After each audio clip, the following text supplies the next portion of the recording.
Hello everyone, very good morning बच्चों, very good afternoon and a very good evening. कैसे हो बेटा आप लोग? तो बच्चों काफ़ी दिनों बाद आप लोगों से मैं मिल रहा हूँ आप लोगों को। और बेटा एक्चुअली काफ़ी ज़्यादा जो है बिज़ी हम लोग हो गए हैं, इसीलिए मैं वीडियो नहीं बना पा रहा था। आज मुझे थोड़ा टाइम मिला है तो मैं आप लोगों को वीडियो बना देता हूँ। और बच्चों वही चैप्टर हम लोग रीस्टार्ट करेंगे जिस चैप्टर पे मैंने छोड़ा था आप लोगों को। ठीक है, तो मैं आप लोगों को बता दे रहा हूँ कि कहाँ पर हम लोग पढ़ रहे थे। पेज नंबर आपका 19 आज पढ़ना है। क्लास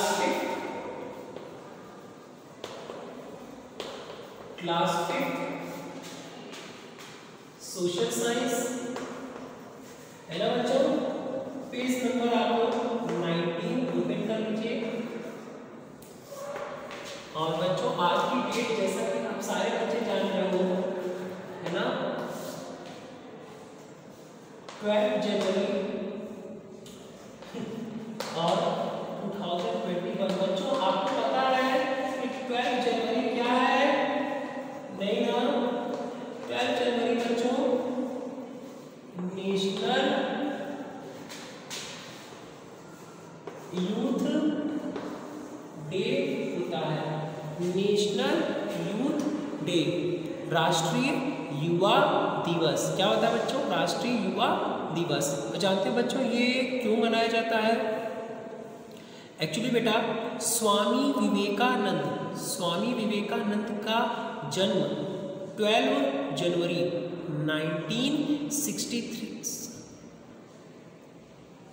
1963 में बच्चों 1863 में हुआ था। कब हुआ था? 12 जनवरी 1863 में इनका जन्म हुआ था। ठीक है बच्चों, और ये हमेशा यूथ को प्रेरित करते थे आगे बढ़ने के लिए, इस देश के युवा को आगे बढ़ने के लिए प्रेरित करते थे। इसीलिए बच्चों इनके जन्म दिवस को यानी इनके बर्थडे को नेशनल यूथ डे के रूप में सेलिब्रेट किया जाता है।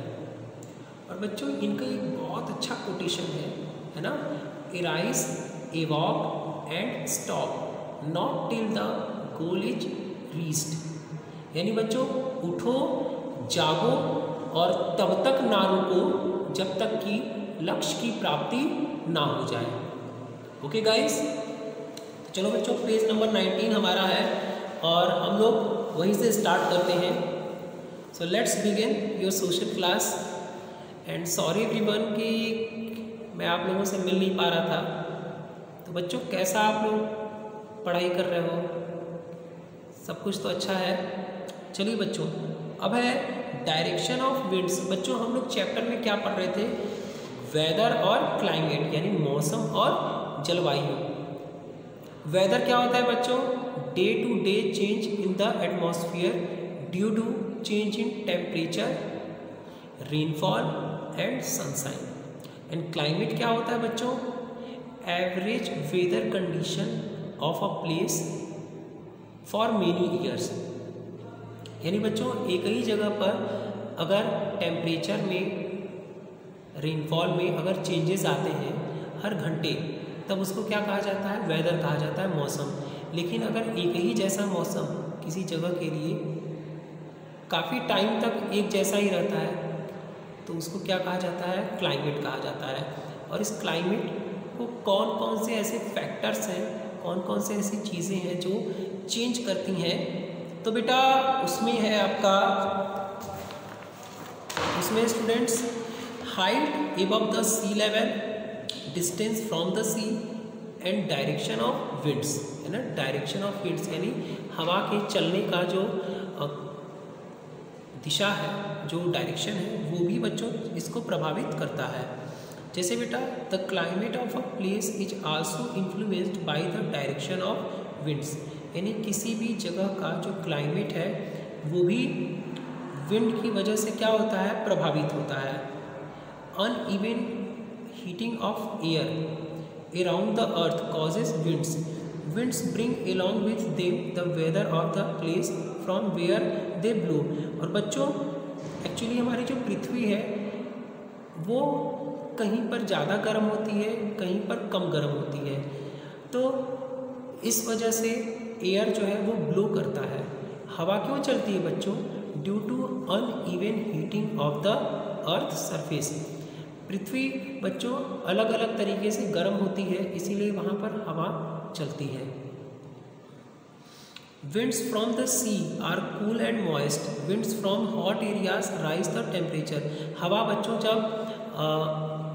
बच्चों जब समुद्र की तरफ से चलेगी तो काफ़ी वो ठंडी होती है और नमी भरी होती है, और जब हवा बेटा गर्म जगह से चलती है तो टेम्परेचर क्या करता है, बढ़ा देता है, यानी काफ़ी गर्मी लगती है आपको। Winds from the Indian Ocean and the Arabian Sea bring rain all over India। बच्चों जो हवाएं इंडियन ओशियन और अरेबियन सी से होकर के चलती हैं उसकी वजह से अपने देश में क्या होता है, बारिश होती है। The hot winds from the Thar desert make Delhi very hot during summer. बच्चों थार डेजर्ट से जो गर्म हवाएं चलती हैं, इसी वजह से बच्चों समर के टाइम में हमारी जो दिल्ली है वो काफ़ी गर्म हो जाती है, बहुत गर्मी पड़ती है दिल्ली में।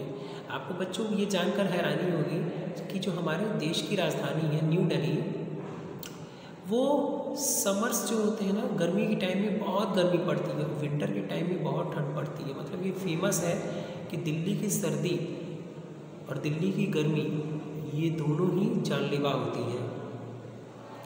इसलिए बच्चों जो क्लाइमेटिक कंडीशन होता है किसी भी जगह का, वो विंड्स के द्वारा भी प्रभावित होता है। आप ये ऐसे समझ लीजिए कि अगर ठंडे तरफ से चल रहा है, जैसे समुद्र की तरफ से चल रही है, तो जिधर भी हवा जाएगी वहाँ पर टेम्परेचर क्या हो जाएगा, ठंडा हो जाएगा, नमी रहेगी। और यही हवा अगर गर्म स्थान से चलेगी तो काफ़ी गर्मी लगेगी और काफ़ी टेम्परेचर क्या हो जाता है, गर्म हो जाता है। अब बच्चों ह्यूमिडिटी का मतलब होता है ना नमी। क्या है, नमी। ह्यूमिडिटी का मतलब नमी हुआ। Humidity is the amount of water vapour moisture in the air. बच्चों हवा में जो नमी होती है, जो मॉइस्चर होता है, उसी को क्या कहा जाता है, ह्यूमिडिटी कहा जाता है। It affects the climate of a place near the equator. The air holds a lot of water evaporated from the oceans because of the heat of the sun. This cause a lot of rain in the area, so the climate near the equator is hot and wet। अब बच्चों ये equator क्या होता है, तो equator बच्चों आप लोगों को मैंने पढ़ाया था कि ऐसी हॉरिजॉन्टल लाइन जो ग्लोब को 2 इक्वल पार्ट में डिवाइड कर देता है, तो उसको क्या कहा जाता है, इक्वेटर कहा जाता है। ये देखिए, ये बच्चों आपका क्या हुआ, ग्लोब हुआ, और ये बच्चों क्या हुआ, इक्वेटर। क्या हुआ, इक्वेटर। ये इक्वेटर ने बच्चों ग्लोब को 2 इक्वल पार्ट में डिवाइड कर दिया। ऊपर वाले भाग को नॉर्दर्न हेमिस्फीयर कहा जाता है, और नीचे वाले को, यानी इस लाइन के ऊपर ये जो भाग है, बच्चों इसको नॉर्दर्न हेमिस्फीयर कहा जाता है, और ये वाला जो भाग है इसको साउदर्न हेमिस्फीयर कहा जाता है। और बच्चों इस इक्वेटर पे बच्चों जब सूरज की रोशनी पड़ती है तो जो ओशियन है वो क्या होता है, इवेपोरेट होता है। इवेपोरेट हुआ, वाष्प बन करके उड़ा, और जब वो कूल होता है तो बारिश के रूप में इक्वेटर के ऊपर पड़ता है। यानी इक्वेटर के पास के जो इलाके हैं वहाँ पर गर्मी भी बहुत पड़ती है और बारिश भी बहुत होती है। इसलिए इक्वेटर के पास का जो रीजन होता है वो हॉट और वेट होता है, यानी गर्म और नमी भरा होता है। तो समझ गए बेटा कि इक्वेटर के पास के जो भी प्लेसेस हैं, जो भी कंट्रीज़ हैं, वहाँ का क्लाइमेट कैसा होता है, हॉट एंड वेट, यानी गर्म और नमी भरा। Deserts are formed in places where there is very little humidity and so very little rain throughout the year. Desert बच्चों, डेजर्ट एक ऐसी जगह होती है जहाँ पर बारिश सबसे कम होती है। बारिश क्या होती है, सबसे कम होती है। डिज़र्ट मतलब समझ गए ना आप लोग, रेगिस्तान। लेकिन बच्चों इस बात को याद रखो कि रेगिस्तान का मतलब सिर्फ बालू ही नहीं होता है। रेगिस्तान ऐसी जगह होती है जहाँ पर सैंडी और रॉकी सरफेस होता है। सैंडी और रॉकी सरफेस का मतलब वहाँ की जो ज़मीन होगी वो बलुई होगी और चट्टानी होगी। लेकिन बच्चों जान के ये हैरान होंगे कि जो डिज़र्ट होता है वो दो तरह के होते हैं। एक कोल्ड डिज़र्ट होता है जहाँ पर बहुत ठंड पड़ती है बहुत, और एक डिज़र्ट होता है जिसको हॉट डिज़र्ट कहते हैं। जैसे नॉर्मली आप लोग जो डिज़र्ट के बारे में सुनते हो, जैसे थार डिज़र्ट हुआ, सहारा डिज़र्ट हुआ, कालाहारी डिज़र्ट हुआ, है समझ में। चलिए बच्चों, अब है मेजरिंग क्लाइमेट, यानी किसी भी क्लाइमेट को मेज़र करने के लिए कौन कौन से तरीके हैं। तो बच्चों थर्मामीटर है, बैरोमीटर है और रेन गॉज है। तो बच्चों यहाँ पर मैं इसको राइट करता हूँ और आप लोग समझिए इसको।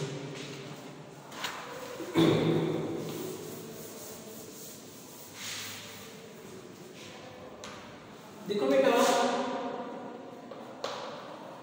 थर्मोमीटर, थर्मामीटर क्या करता है बेटा,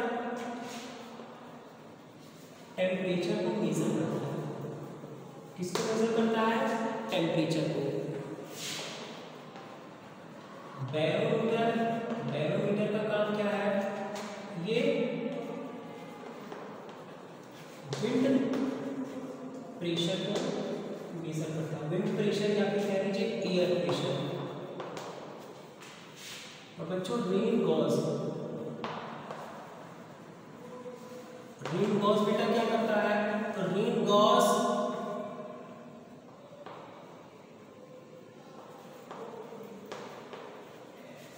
अमाउंट ऑफ रेन, यानी बारिश कितनी होगी बेटा, ये कैसे पता चलता है, रेन गॉज से पता चलता है। थर्मामीटर तो आप लोग घर में देखे होंगे, है ना, ग्लास ट्यूब एक होता है, एक कांच का एक बड़ा सा होता है, और उसके अंदर क्या फिल्टर रहता है, मरकरी, जिसको हम लोग क्या कहते हैं, पारा। मरकरी बेटा एक अपवाद है, एक ऐसा मेटल है जो लिक्विड में एग्जिस्ट करता है, बाकी सारे मेटल सॉलिड होते हैं। ओके बच्चों, बैरोमीटर एक ऐसा इंस्ट्रूमेंट होता है जो एटमॉस्फेरिक प्रेशर को मेज़र करता है। और आपका रेन गॉज क्या है बच्चों, एक ऐसा इंस्ट्रूमेंट होता है जो मेट्रोलॉजिस्ट लोग यूज़ करते हैं, यानी जो मौसम विज्ञानी होते हैं वो लोग रेन गॉज का इस्तेमाल करते हैं। और वो लोग क्या करते हैं, इससे ये पता करते हैं कि किसी भी क्षेत्र में या फिर किसी भी एरिया में बारिश कितनी होती है।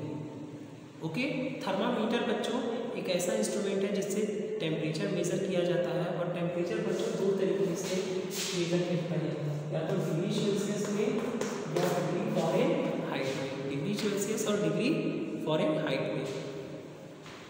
फिर बैरोमीटर, बैरोमीटर में भी बच्चों हम लोग किसका यूज़ करते हैं, मरकरी का ही यूज़ करते हैं। यानी एटमॉस्फेयर जो है मरकरी के ऊपर कितना प्रेशर अप्लाई कर रहा है।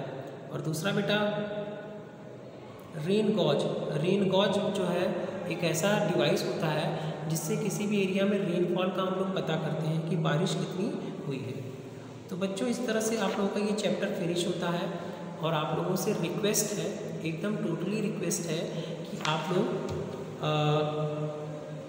इस चैप्टर के बुक वर्क आप लोग अपने से कंप्लीट कर लीजिएगा। ओके बच्चों, और वीडियो बनाने का मेन मकसद यही था कि आप लोगों का ये चैप्टर फिनिश हो जाए। और आप लोगों को जैसे बच्चों मैंने कहा था कि फिगर आप लोग ड्रॉ करोगे, कौन कौन सा, एक तो ये वाला फिगर ड्रॉ करोगे, ये ऊपर वाला फिगर ड्रॉ करोगे,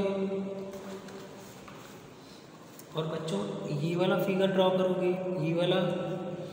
और ये फिगर बच्चों नीचे वाला ड्रॉ नहीं करना है, आपको अपने घर में मम्मी पापा से ज़रूर कहिए कि भाई थर्मामीटर हम लोग को ले आइए और बताइए कि इसमें कैसे मेज़र करते हैं कि थर्मामीटर कितना टेम्परेचर बता रहा है। दो तरह का बच्चों थर्मामीटर होता है, एक मरकरी फील्ड थर्मामीटर होता है और एक डिजिटल थर्मामीटर होता है। डिजिटल वाले में क्या होता है, मैंने उसमें डिजिट बताएगा, डिजिट कि तुम्हारा टेम्परेचर कितना है, फ़ारेनहाइट में कितना है।